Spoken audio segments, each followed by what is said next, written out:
And welcome to Rev Up. This is module 6. We're working with buyers and we're talking about getting our offers accepted, which is somewhat of an ordeal these days. First, what we do to kick off these Rev Up sessions is we start with affirmations. And why do we do affirmations? Somebody tell me.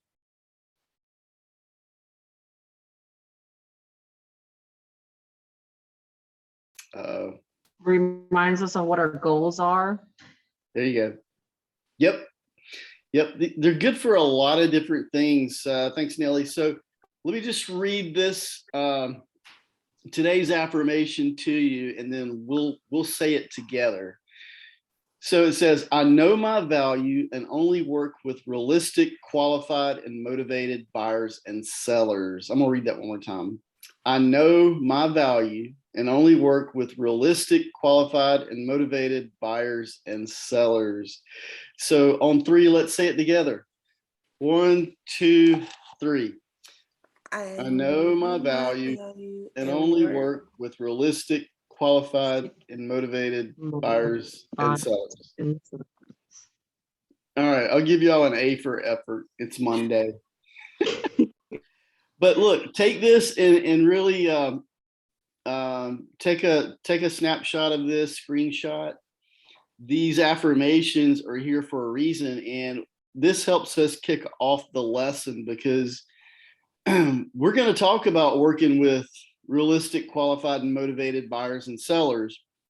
And that's who we want to work with. We don't want to waste our time working with someone who's not realistic, okay?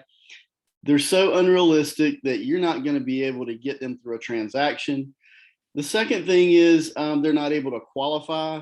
You know, it's okay to be friends with people, to give them value and education, but we don't want to go into a hiring agreement with someone who is not qualified to buy. And then there's that factor called motivation. You know, we as the agent, we're motivated, right? We're out there, we want to get it done. We want to get a paycheck. And sometimes we just have a client who is just not motivated. And sometimes you won't see that in the beginning. And if we don't have a motivated client, they're not willing to do what it takes to get to the end. So you're probably not going to have a closing. All right, so let's move on.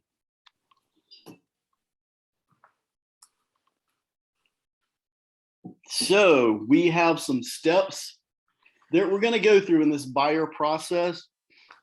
We're going to talk about qualification and consultation versus just an appointment. The art of showing homes. Showing homes is an art, I will tell you. We're going to talk about the purchase agreement a little bit. We're going to talk about a buyer's market versus a seller's market and understand that this content was created for a balanced market instruction. So I'll try to add some sidebars based on the current market and talking about getting your offers accepted. All right, any questions before we start? All right. No? Okay. All right, so can everybody see the graphic here? Yes. On the screen? Yep. Okay. All right, so what we have, we call this, so Nelly, what do we call this?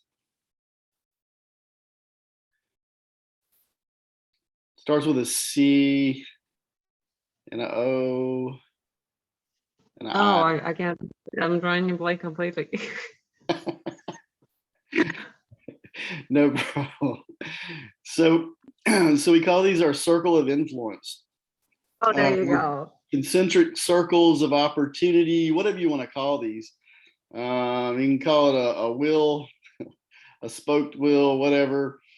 That's what I mean by.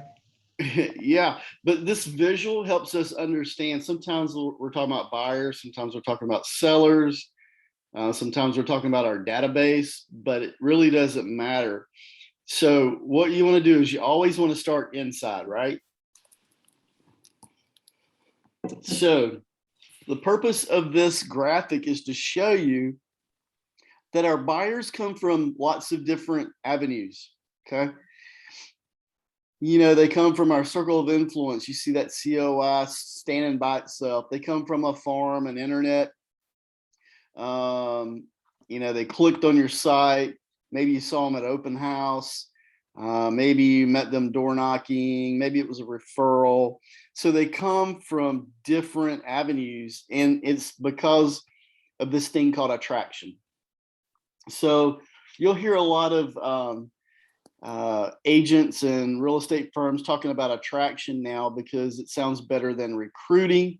But when it comes to our prospecting, that is what we're trying to do. Is we're trying to attract leads that become buyers and sellers, that become closed transactions, and of course a commission check in our pockets. So just remember, you're going to get buyers from a lot of different areas, and even some that aren't listed here, but these are some of the main ones. Okay, moving on to the next graphic. This is the buyer process. So we start at the bottom, and I'm not sure if you're on your phone or laptop, but if you're on your laptop, you can probably see the full screen. Would somebody like to unmute and just name off 1 through 14 for us? I can do it. So number 1 is bar qualification, 2 is consultation, 3 is rep agreement signed, 4 is showing appointments made, 5 is showings arranged, 6 is properties considered, 7 showings arranged, 8 is offer made and negotiated, 9 is escrow opened, 10 is pending path handled, 11 loan doc signed, 12 escrow doc signed, 13 funding and recording, and 14 buyer takes possession. Okay, so thanks, Nelly. So that's a lot of steps, right? When you're meeting with your potential clients, even having a screenshot of something like this that would appear in your buyer consult packet or your presentation, whatever you want to call it, this will really help them because they still may be on the fence trying to decide if they want an agent helping them or not. And when we start showing them all of the things that have to be done, all the different stages of the process, all the paperwork, all of the phone calls, I think especially buyers are more appreciative and understand, hey, they really need representation. You know, for somebody who doesn't know what they're doing to walk through these steps, you're really letting the other person on the other side of the table direct you. And you don't want to do that. You want to be in control, especially when you're the one buying the house, buying the property. You want to be in control of that transaction. And in my opinion, the best way to do it is to hire a real estate professional to represent your interests. So we need to educate our clients on these steps. All right, let's go ahead and move on to the next screen. So if we want to start what we call with step 1A, that's the pre-qualification process. I know we probably hear this a lot. Anytime a lender comes and speaks to us, they're going to talk about pre-qualification. And let me mute my phone. What is the other word other than pre-qualify that a lender might say or use? Pre-approved? Yep, that's right. Actually, pre-approved is what we're looking for, but when we're talking about pre-qualification, we're not just for our buyers, we're not just talking about the loan, okay? We're talking about we're pre-qualifying them to go before we actually decide to do business with them. So if you'll think about, again, your business as being, or your real estate business as being your business, okay? You wouldn't want to engage as a business owner in business with another party without agreements, right? You wouldn't just blindly go into a business agreement with someone you didn't know anything about, right? Should be saying right. Yes. So it's no different with our clients. So I know a lot of agents is like, as soon as they get my license, I'm just going to jump out there and I'm going to work with everybody. Well, it sounds good, but it's really not practical because everybody is not a potential client for you. Everybody is not ready, willing, and able to purchase a property. So we go through this process of pre-qualifying our leads so that we can become part of our business. So these are some of the things that we will look at. And so the three buzzwords that I mentioned, Brittany, how many times did you hear ready, willing, and able in real estate school? All the time. Yep. It's a big deal. And if agents, even me, my first 6, 7 years in the business, I didn't really pay attention to this. Mm. But if we would categorize, and we talked about this in a couple of Rev Up modules previous or prior to this one, how to categorize and label our contacts, our prospects, it'll help us actually get them under contract faster if we know how to talk to them, we know what they're willing and able to do. So for somebody, if we're trying to decide if they're ready to buy a house, we might want to ask, are all the parties strongly motivated? So that means we have to talk to who? Everyone. Yep. Who specifically? Who are the parties that need to be motivated? The buyers. The ones that are going to buy or get the loans. Okay. The buyer. Who are the buyers? Is it always just one person? No. Everybody's going to be in a loan. Right. So if you're only trying to meet with and qualify one of the 2 or 3 people that are going to be on that loan or involved in buying that property, you're already starting out on the wrong foot. As soon as possible, that first meeting should have all parties that would, be purchasing the property in front of you or on Zoom or whatever. And I'm saying this out of experience because I've done this a couple of times and I've gotten like almost to signing docs or a hiring agreement with a husband to find out that the wife was never on board. Mm. And I had a client end up blaming me and all this stuff, but his wife was never on board. And according to him, she was. And then that when it came time to sign docs, she didn't want to sign. So anyway, so asking up front, hey, is everybody in this? Are you guys all together?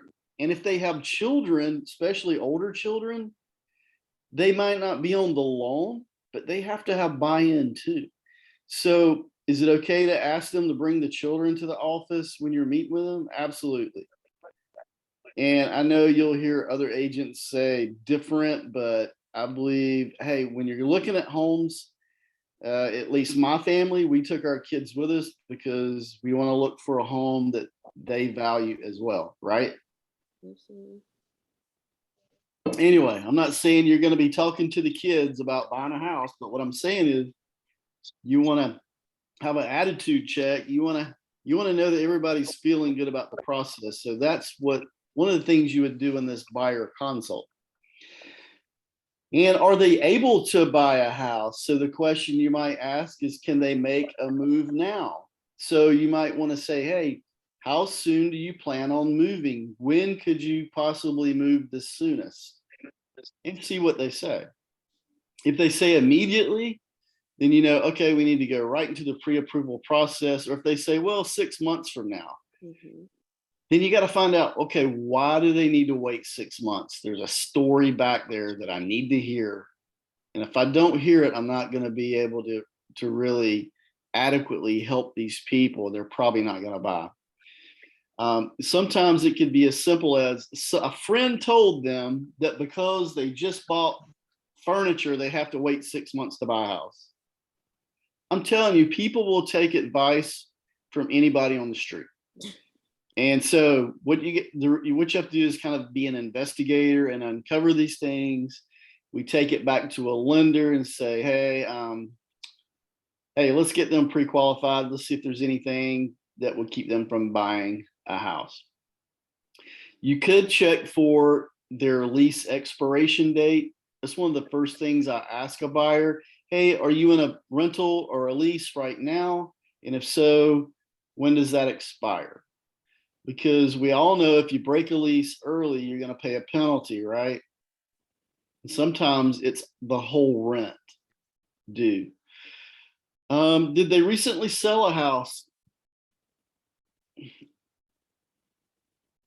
Okay.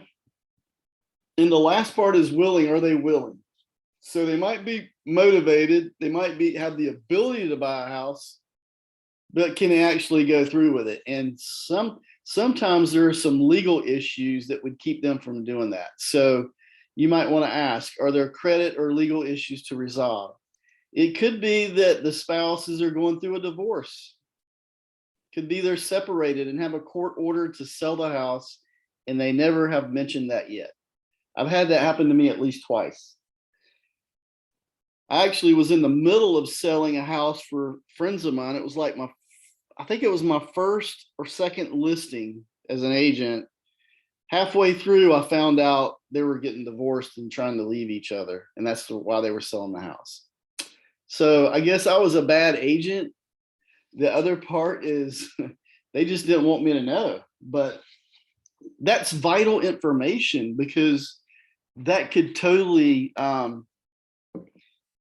it could have held up the closing, not knowing what was going on and what paperwork was needed, things like that.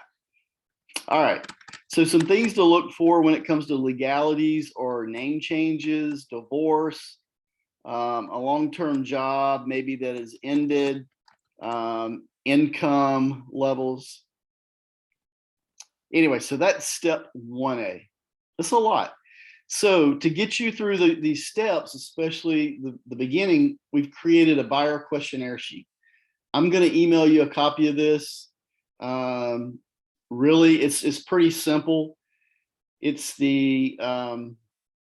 basically their personal information, and it's all of the blanks that you will need to fill out in the offer to purchase. Well, I think pretty much all of them, at least up front. And then there's the financing part, some questions you need to ask. And then there's their current home, if they have one, some questions that need to be asked about that. Now, on the back of this, which I don't have, but I call it a knockout list. And let me see if I've got it on the next page. Nope. So the knockout list, basically, is there anything that would knock you out of buying a house? Oops. So 3 categories. I asked the buyers, and this is kind of a mental thing. You can jot it down as a note if you want to. But I have 3 categories: their must-have list, their bonus list, and their knockout list. So what the must-have list is, when they're looking for a house, what is it they must have in the house? Like, do they need a 3rd or 4th bedroom because they have another kid on the way? Do they need a garage because the work truck has to sit inside the garage and can't be visible on the driveway in a lot of HOA communities?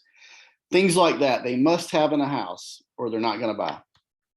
Then the bonus list are things that, hey, it's not a must-have, but it would be great to have a fence. It would be great to have a bigger backyard, or an open floor plan, things like that. The knockout list are things that would knock the house off the list for them. Like, it's too close to industrial park, or it's too far from their job. Anyway, when you have these categories, then when you go and set up an enhanced search and you keep these categories in mind, you're going to make them happy. The one thing people don't like, they think that we actually have control over what they see. So when we send them a list, they think that's what we want them to see. And a lot of times they don't understand. I have to tell my clients that, look, if I narrow down your search too much, you're not going to see any properties, because agents have to auto-populate or manually populate fields. And a lot of agents don't do that. So I can't really drill down too deep in your property search. So you're going to get some properties that aren't a match, but it should be few and far between if we keep these 3 lists in mind. Does all that make sense to y'all? Yeah. Okay, good. All right, step 1B. And so pre-approval, loan pre-approval, loan approval, whatever you want to call it, pre-approved through underwriting.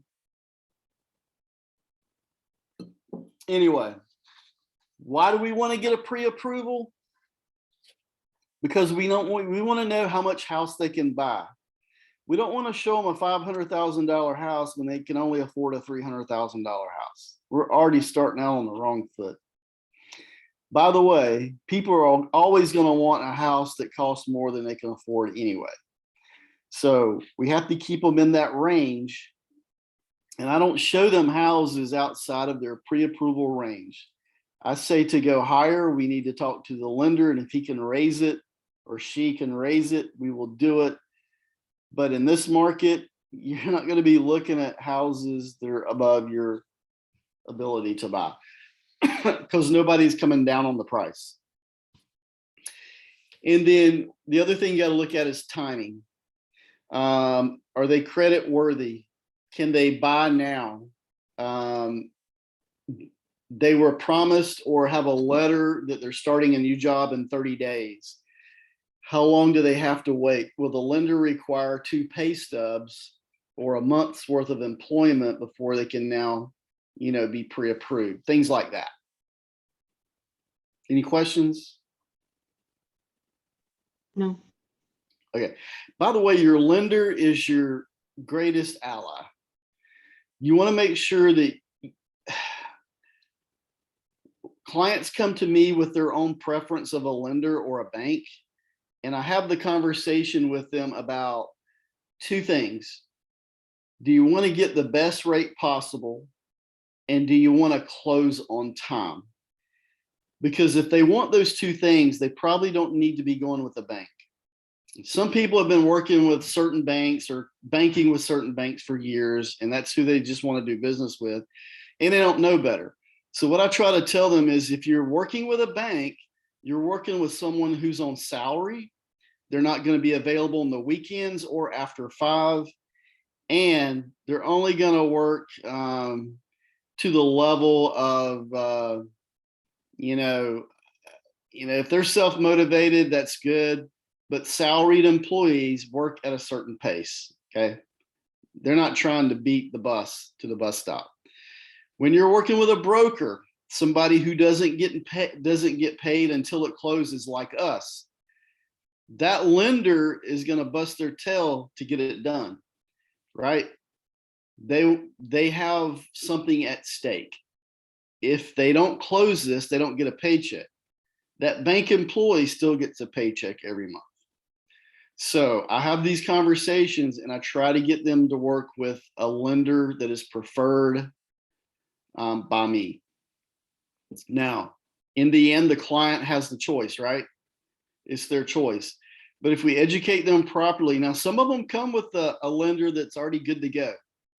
The one thing I caution people on, if they're trying to use a lender off the internet, like Quicken, and that lender is sitting in California, lots of times I'll have, again, this conversation.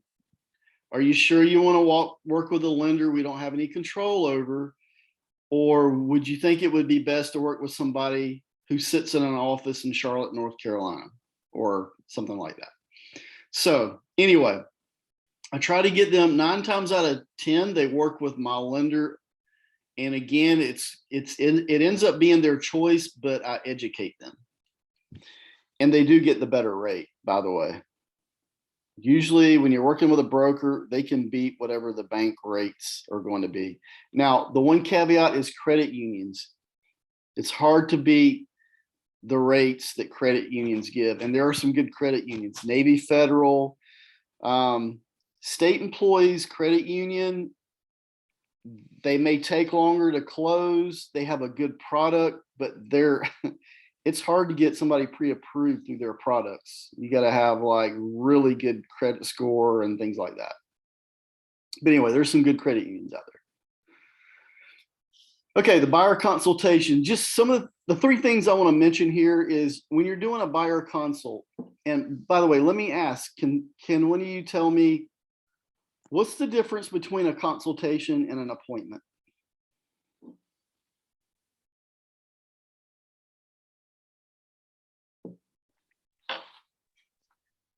Come on, Are you know. you referring to that appointment to view houses already? Say that again. Are you referring to an appointment to view houses? Nope, just a meeting.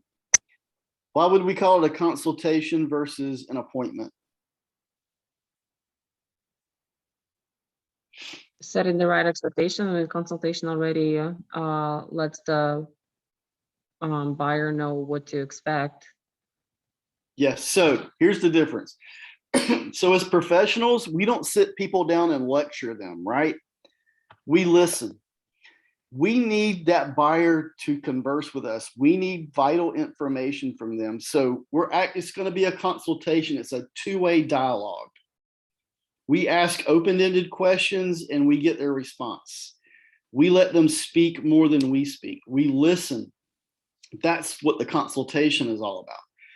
So and again, here's where you will win the day, because of a lot of agents, for whatever reason, they so much want to be in charge, they don't let the client speak. They don't listen to the client. They don't listen to their needs. You want to drive this in such a way as if the buyer sitting in front of you thinks that they are controlling the conversation. They're not really. You're leading them, but you're giving them, you're giving them the floor when it comes to giving up information, because that's what you need. So 3 things though, when you have this buyer consult, we ask that you try to meet in our office environment. And there's 3 reasons why. The first one is your safety and security. So our office, it's on your turf. It's not on their turf. So again, I think when people are on your turf in your office, they're less likely to be disruptive or, be nasty or something like that. And there's some safety, if you're in our office, usually our offices are next to another retail space, things like that. So it's easy to run out of there if you need to. But the professionalism, our offices, when somebody walks in it, they know they're in a real estate firm. This is where we conduct the business of real estate, not just anything else. And then you have control because, again, the territory, the grounds. So we ask you try to utilize our offices to meet clients in. However, it's not the only place you can meet. Pick another like I've met clients at Starbucks a lot because people are in and out of Starbucks. I won't be alone, or you wouldn't be alone there. People usually won't say something offensive or be nasty in a public place. And I keep saying that. I don't expect your clients to be like that, but you just never know when you're going to run into somebody that probably really isn't an actual client. So anyway, you want to have that control.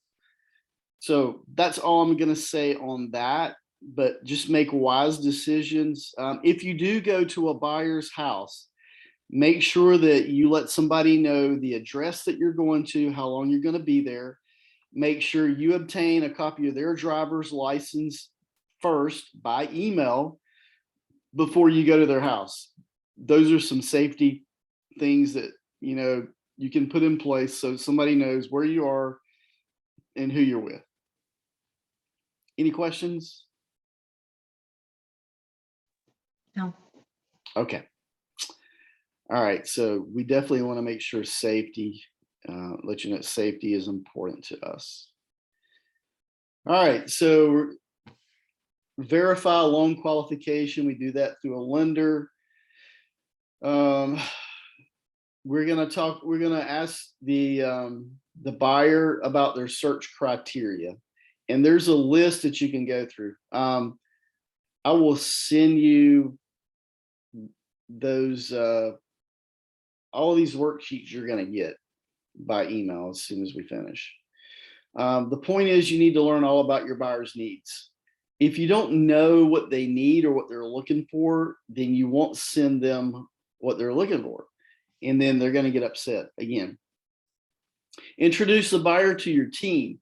So who is your team? Well, it could be another agent in our office that you work with. It could be one of us BICs, but your team really is the people that you're going to be working with in a transaction. Like, introduce them to your lender. Even if we have an in-house attorney now, introduce via email. Just drawing a blank now, Charlie Lane. So introduce them to somebody on your team and just let them know you're not doing this alone, and for example, sometimes I'll tag my lender on an email and say, and that's usually a pretty cool way of introducing people to my lender. And then he'll respond and say, hey, here's information in a video about me. And anyway, so remember that when you're with our firm, you're not by yourself, you're with a team. Okay, educate the buyer about the process from beginning to closing. So from that first meeting to closing, and we'll give you some guides to do that with. I also will send you what we call our buyer's guide. You can take it, you can edit it, you can make it your own, but it has these steps in the buyer for the buyer process. Secure buyer loyalty agreement. We'll talk about that in a minute. Schedule showing appointments. So these are kind of a mental list of the things that you need to be doing when you're talking or consulting with your buyer.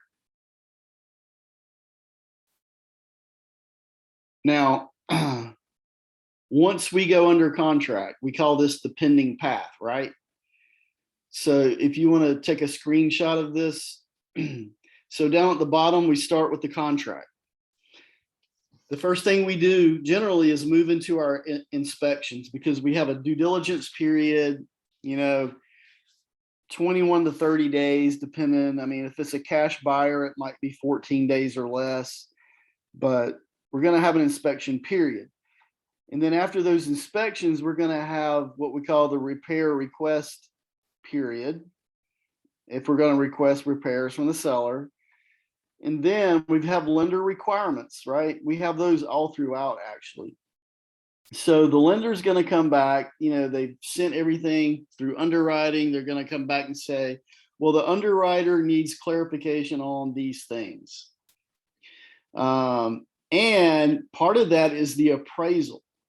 If the appraiser comes back and says, well, the property has a couple of safety issues, the front rail, the front handrail is leaning or loose, so that needs to be repaired or replaced before closing, the lender is going to require that, and the appraiser is going to have to come back out and see that it's corrected before closing, right? So those are some of the things. Title issues. So when the attorney is doing the title search, they're looking for clear title. If there's anything that clouds the title, or maybe the previous buyer, maybe there was something that wasn't satisfied. I don't know. Could be anything. That's a process in and of itself, and that's where the lender and the attorney should receive a copy of the contract as soon as it's signed, as soon as it's ratified. because they want to start the title search process and also the lender paperwork process. And then you got your closed transaction. You got to get it to closing. And then after closing, you're still not done. That client's got to move into the property. So the point is, you're going to be their liaison, their representative throughout all these phases. Even to the point after closing, a lot of agents think, oh, we're done with the deal, I can move on. No, well, if you're a good agent, you'll want to keep in touch with that client because you'll want referrals. Number two, you make sure they moved in properly. They have access to electricity, the electricity is on, things like that. If not, you can go back and talk to the seller and find out what's happened. Did they turn off, whatever, or just even give them guidance. A lot of times people don't want you to solve something for them. They just want you to hear their complaint. Or 9 times out of 10, you can say something to them that'll give them the answer. You can give them a phone number or whatever. So that's called the pending path. Step 2 in the buyer consultation.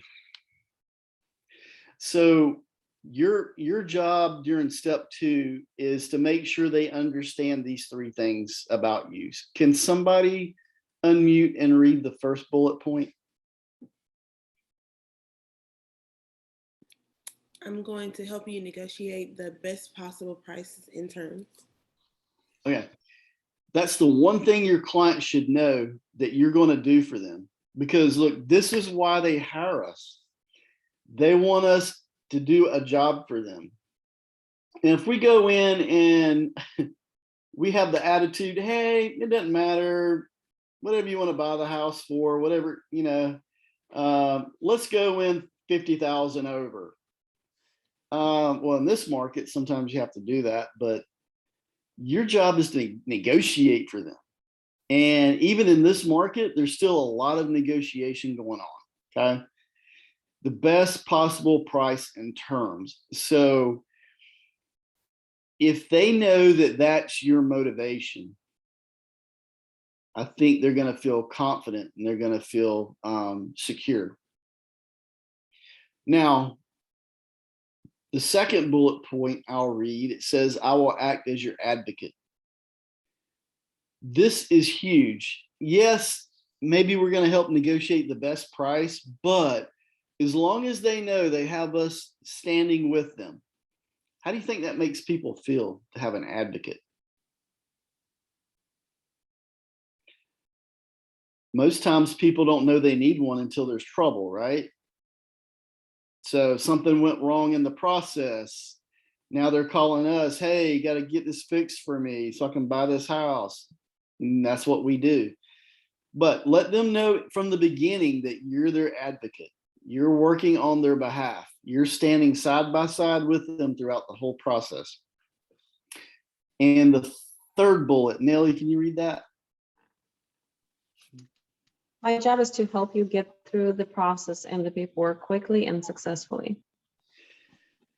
Why do you think they decided to have an agent help them? Just because we're available? No, it's, look, they don't want to navigate through all the paperwork. That's our business. We're specialists in that area. Unless they're in real estate themselves, I mean, they don't want to be bothered by that stuff. They want us to do it for them, and they want it done right. So here's a question for you. As a real estate professional, the next house that you buy, are you going to try to represent your house? Or are you going to let somebody represent you? Sorry.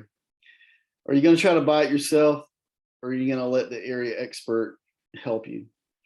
And that's a valid question because let's just say, I'm looking for a beach property in Florida. I'm not licensed in Florida.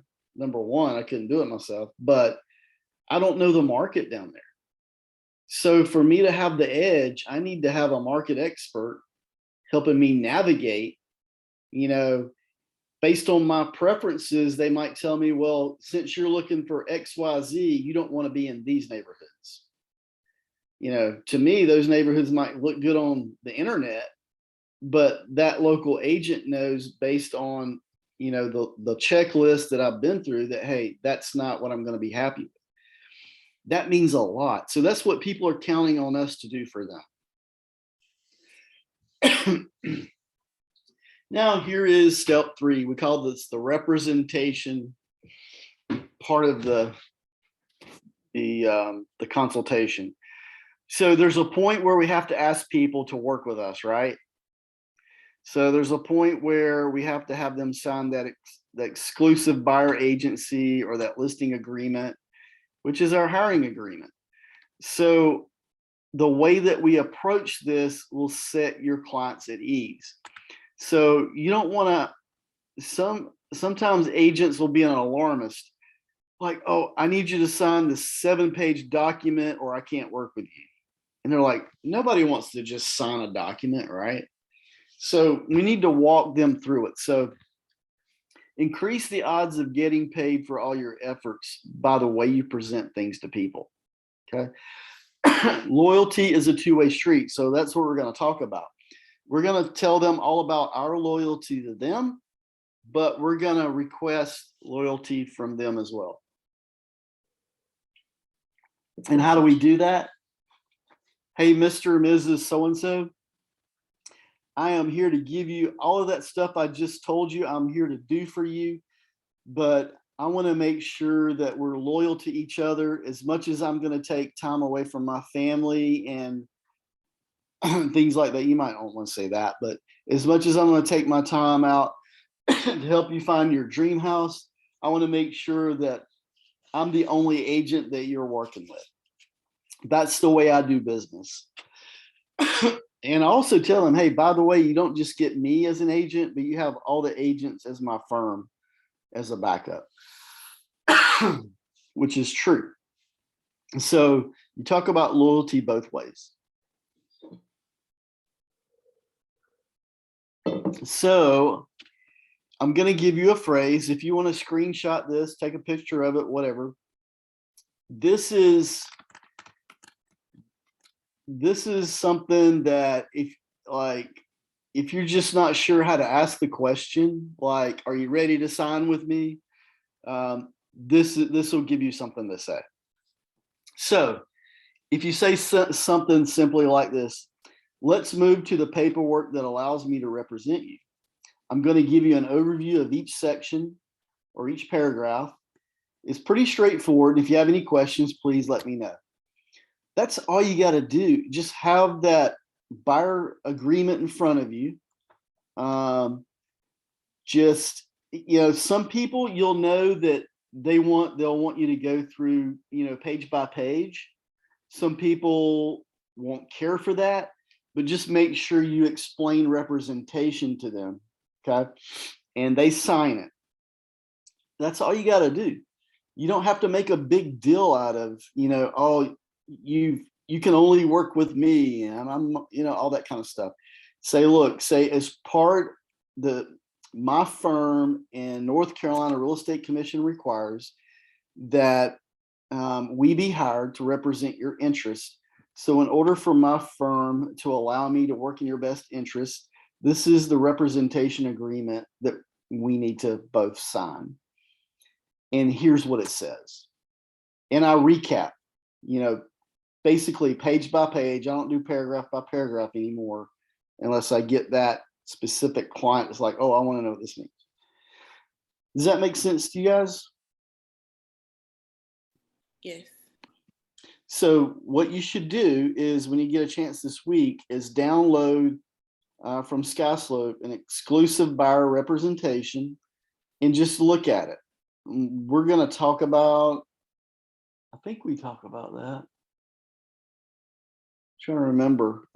We can go over, if you want me to go over it with you, just get back to me by email or text. But just make sure you understand what that agreement is all about. And step 4 is the showing appointment is made. Okay, so when we do showings, they are appointments because we're not doing consultation at that. Well, we kind of are, but these are appointments to show the property. So when you're doing your showing appointments, you want to make sure you set up expectations up front. Now, I have a process, and I think as I go through the next couple of screens, I'll give you my thoughts on this. But you want to review the showing appointment process with them before you ever go out.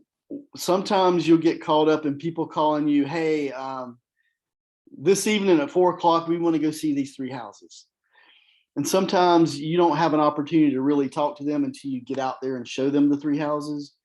But that's where I would start building the expectation on that first phone call and at those showings. Like the next showings that we do, here's the way this is going to work, kind of thing. So let's move there. All right, so we're showings arranged. So we're going to set up an automated MLS search for them to look at, decide which properties they like. Then I'm going to tell them ahead of time, we're not going to see more than 6 homes per appointment. What you're doing is setting yourself up for success, because if they're only going to see 6 houses, they need to pick the top 6 houses that they like.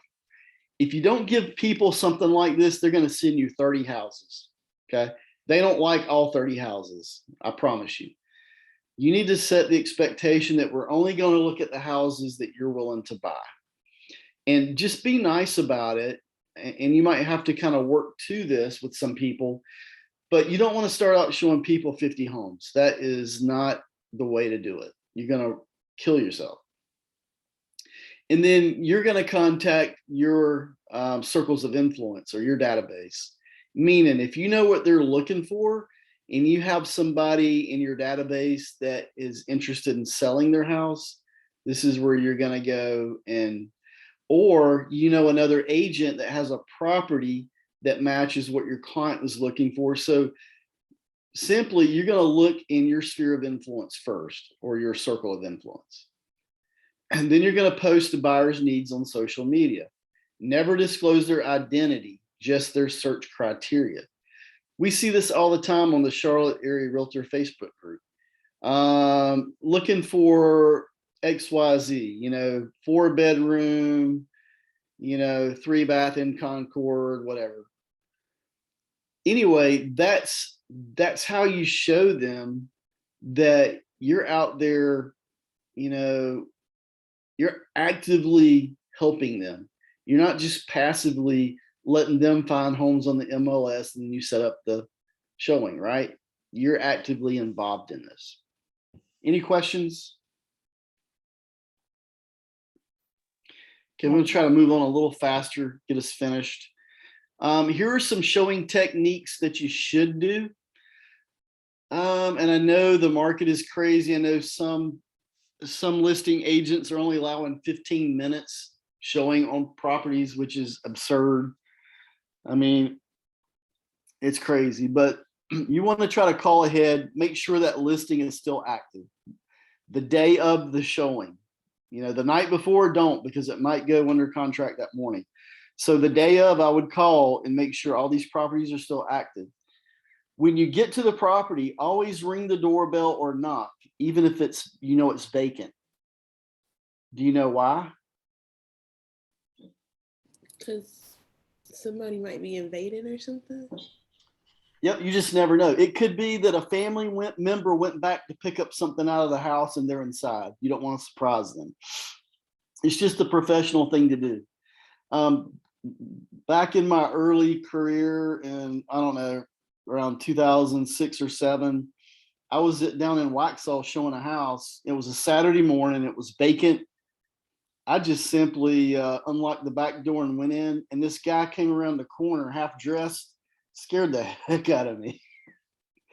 I think so the house was a foreclosure, but he was like the boyfriend or something that was still staying there. And you know what? it's just stuff like that happens. You don't want to be surprised like that. Nothing bad happened, but you know, it scared me. It's like, I didn't expect somebody to be in the house.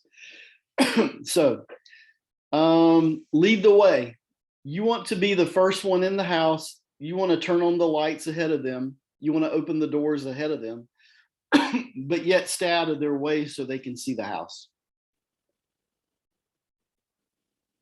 Encourage them to look around. One thing you don't want people to do, don't let people look in people's drawers, you know, personal items, but encourage them to open closet doors, things like that. And watch and listen. This is your time to really understand what this buyer wants. If it's a husband and wife, boyfriend, girlfriend, or you know, two people that live together, watch how they interact and how they look at their body language. You're going to know right away if they like the house or not. And then based on their reaction to that house, you probably don't want to take them back to that same type of house. Lots of times they'll be afraid to tell you they don't like it. So I ask them, on a scale of 1 to 10, like when we walk out the door, I'll say, look, before we move on a scale of 1 to 10, what did you think of that house? And if it's like a 5, or really if it's a 7 or under, they probably don't want to buy it. So I'm like, so realistically, would you want to buy this property? No. Okay, it's off the list. Does that make sense? Yeah. Yep. So that will really help you. Get feedback from each property. Don't wait until you're done and everybody's going home. Do that at the property. Make sure you return the home as you found it. If you had to cut the lights on and unlock the doors, make sure you cut the lights off and lock the doors. And it's still customary to leave a business card. I don't know why, but since we have the electronic, so I guess some houses still have the combo lock, but it's still customary to leave your business card. So make sure you have business cards. Okay, here are some do nots. Do not accompany a buyer into every room. Have you ever tried to fit 3 people in a tiny bathroom or a bedroom? You want to give them that room to look. You don't want them to think you're breathing down their neck like a, you know, shoe salesman. Sorry. State the obvious. And the reason you want to do this is you want them to know that you see what they see. Like you're standing in the doorway. If you see a water stain on the ceiling, point it out to them. Don't wait for them to point it out. Just go ahead and say, hey, signs of a previous water leak. I usually, when I go into a property, I kind of put my investor hat on. And if I were an investor looking at this property, what would I point out? And I point those things out to them. Sorry, you're not supposed to state the obvious, but what I meant, I'm getting ahead of myself. The water stain is not obvious. Okay. It's something that stands out, something they need to know. I mean, something like stating the obvious is like whatever is common and they can see. Don't mention that. Don't waste your time. I don't want to confuse y'all. Don't disagree with them, even if you disagree. You can agree to disagree. So don't disagree with them. This is their time to look at the property. You want them to be real. And if you start disagreeing with them, you're going to shut them down. Don't defend the property. It's not yours. It might be your best friend agent's house that you just want to get this buyer into it. No, don't get into that kind of thing either. Don't skip a home. This is when you're doing showings. I don't think it's harder to get showings now, but if you're out doing showings and your clients say they don't want to see the next house, go on your app in showing time and cancel it. Don't hold people up thinking they're having a showing. Don't set up more showings until the buyer has eliminated this one from consideration. Okay, so what it means is don't keep setting up showings until You know exactly what they're looking for. Don't just do blind showings. You're just gonna be wasting your time. Okay, I think we're just looking at my time here. I think we're about done. Okay, each property considered or eliminated. I think we already talked about this, but ask questions as you go. If there were no more homes to see, which one would you choose and why? So what you're doing is you're getting them to make decisions throughout the process, because when it comes time when they see that dream home and it clicks, it's going to be easier for them to make a decision. Some advantages to this approach are you're going to see fewer homes. Once people verbalize what they don't like, then they're probably not going to want to see that in the future, but you have to get them to say it.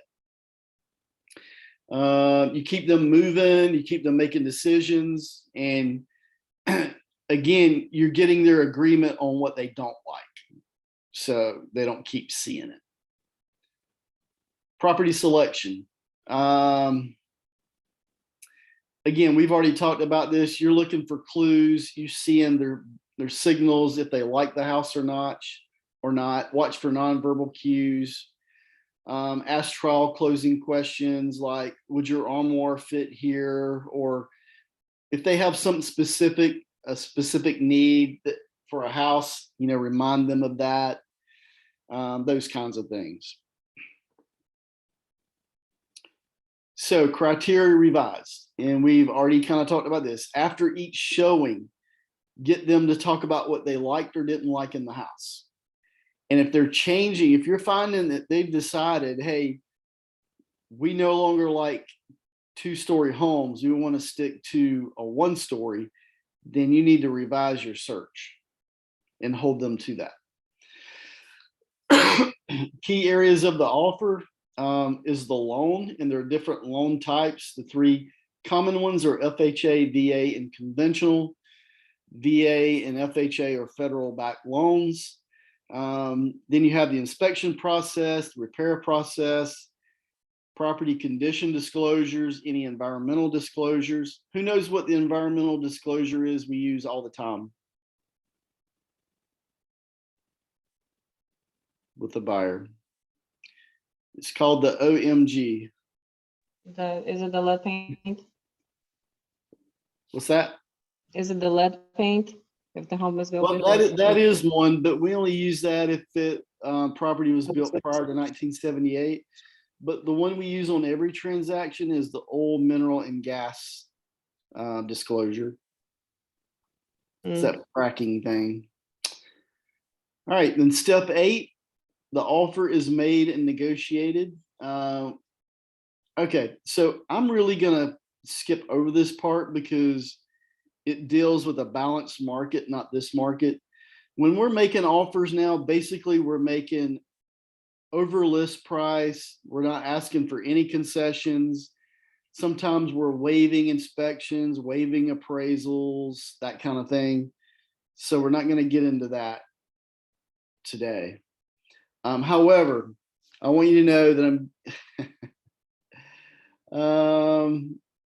so, love letters are frowned upon. We don't want our buyers sending a letter to the seller stating why they want to buy the house. But you can send a cover letter to the listing agent. And what I do is I kind of take this template and I send it as an email. But when you set up your offers like this, where the listing agent and the seller can read them easily, you're going to find they're going to look at your offer. Remember, people decide emotionally and then justify with logic. So you want to appeal to their emotions. Get the information in front of them so they can see it and read it quickly and understand what you're offering them. So I have a sample letter I'm going to send you.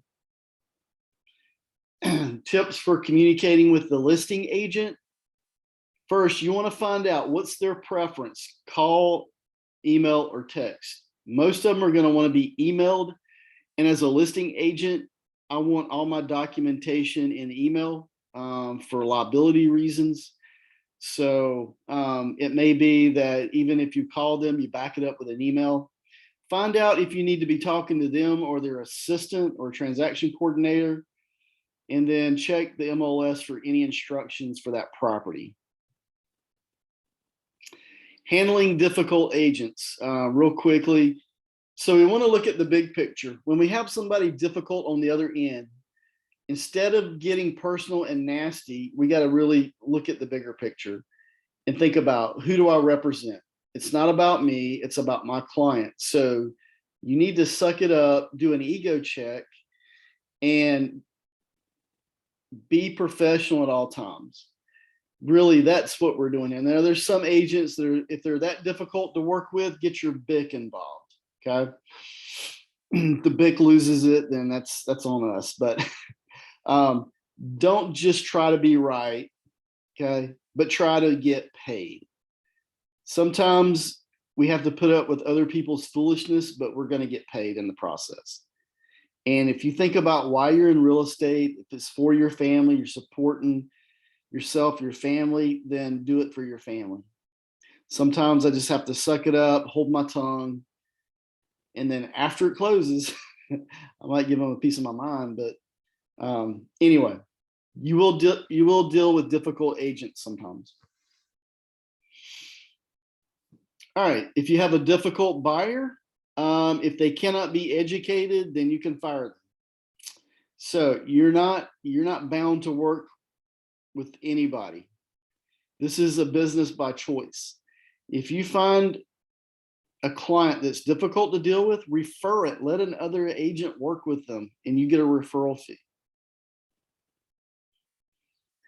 All right, understand the real estate market. Again, this doesn't really apply right now, but in a balanced market, if we have 1 to 5 months of inventory, we're a seller's market.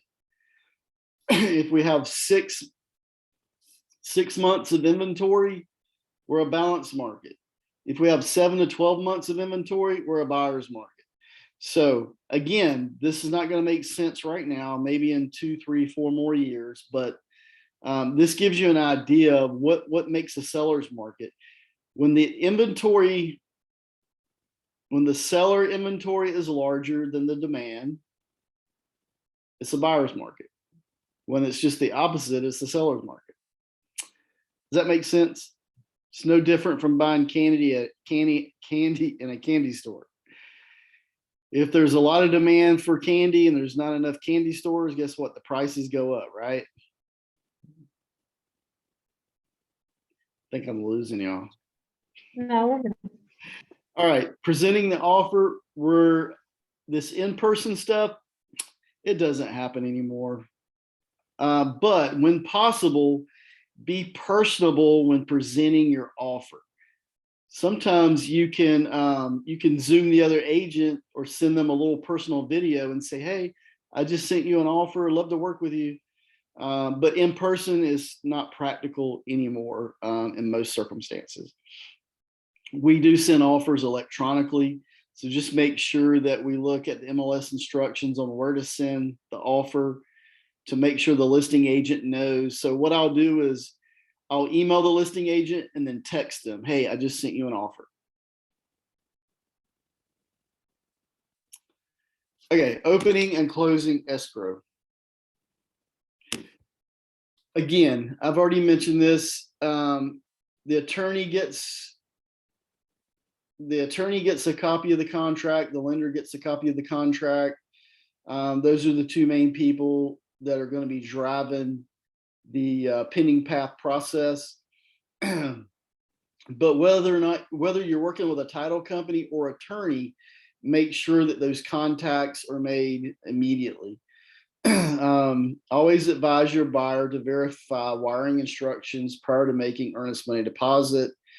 So most attorneys take care of this for us. There's a certain way they want us to get earnest money to them. Just be aware that might be a process or something you have to ask about when you're working with the attorney. All right, so the pending path, we've already talked about this. We've taken them from contract to move in.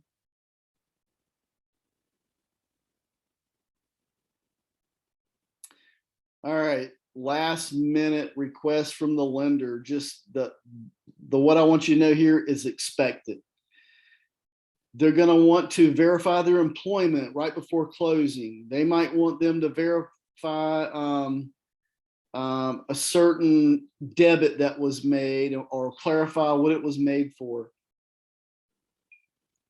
I just had I got buyers closing on a house. The lender called me frantic last week. I just wanted to tell you, I found out that so-and-so went and co-signed a car for her niece, but after further review, it's okay because it didn't mess up their debt income ratio, which normally that would kill a deal. So, you know, just making sure you keep in touch with the lender is huge.